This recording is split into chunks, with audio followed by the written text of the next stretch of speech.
A day in our life as mag-asawang puro gala. Huy, hindi naman.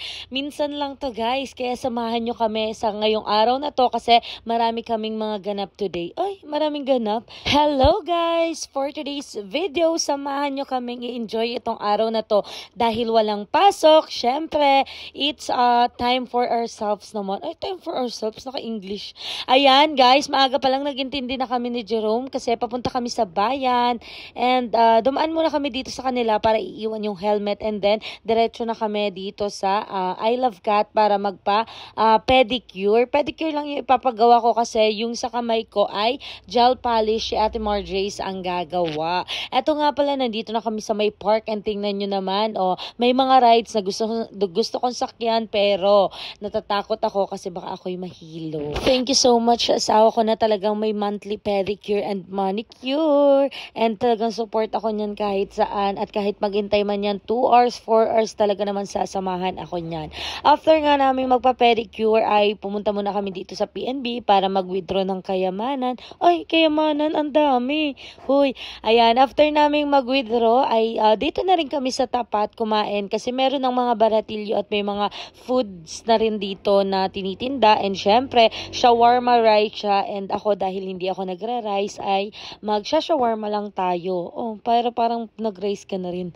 After nun ay dumiretso na kami dito kay Ate Marjace kasi marami pa siyang client. Siningit lang niya tayo. Diba? Thank you kay Ate Marjace before and after.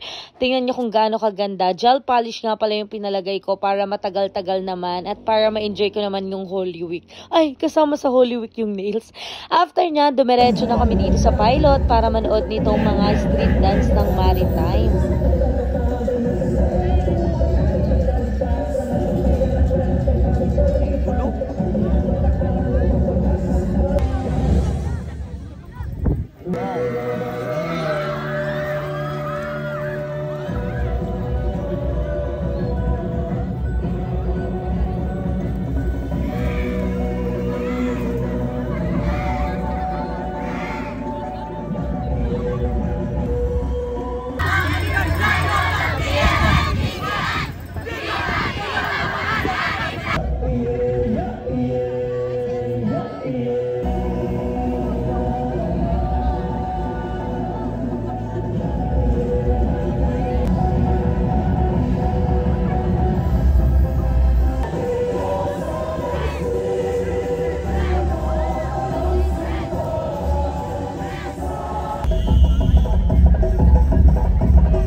After nga naming manood ni Jerome ng street dance ng Maritime, dumiretso na kami naman dito sa night market para magtingin ng makakain or merienda.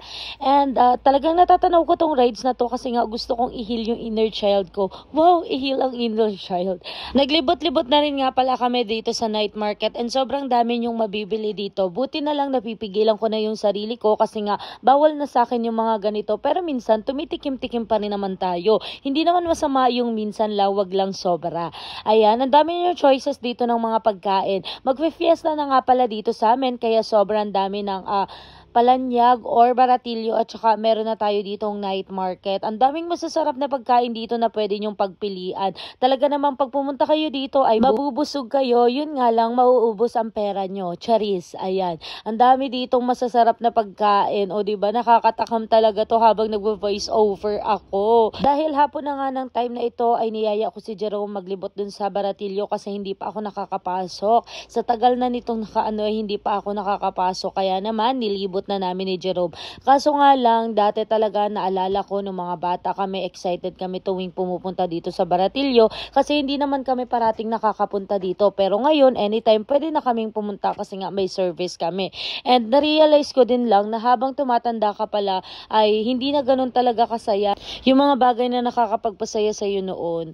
Ayan. And kung kailan meron ka ng pambili, dun ka naman hindi bibili. Minsan hindi naman sa pagtitipid, parang masyado na mataas yung expectation mo or meron ka na nito.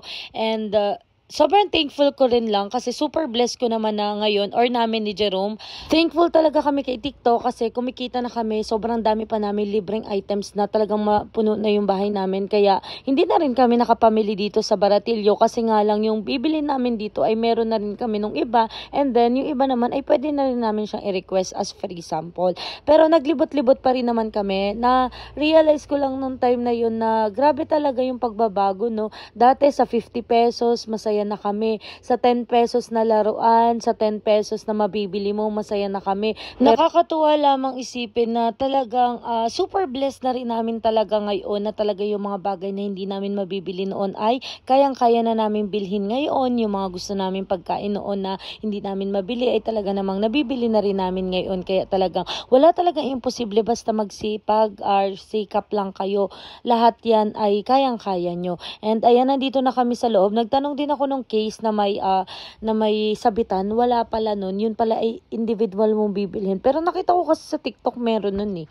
Ayan, kaso nga lang hindi naabot pag bumili pa ako ngayon. Naalala ko rin lang dati na bumibili talaga ako dito ng tsinelas. Yun pa yung flat na tsinelas na tig 100 pesos. Wala ako nakita dito na eh.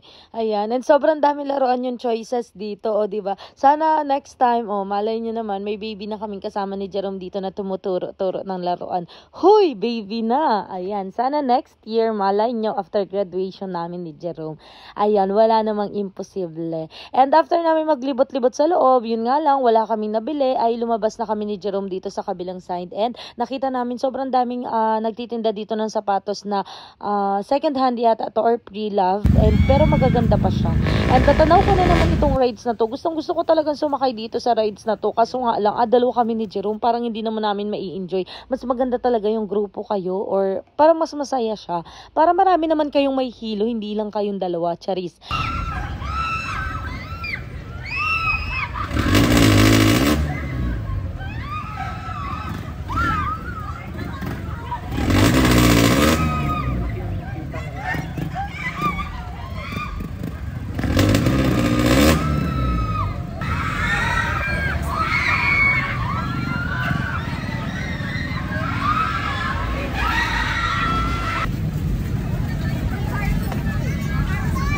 Nakakatuwa, sobrang daming rides na talaga dito sa Pinamalayan. Kaya kung gusto nyong ma-experience yung mga ganitong rides, pumunta na kayo dito sa Pinamalayan Park. O diba, pwede kayo dito mag-food trip, mag-shopping, mag-rides. Talaga namang marami kayong magagawa dito at mag-e-enjoy kayo dito sa Pinamalayan Park. O diba, ayan, siguro next time makakasakay na tayo sa rides na.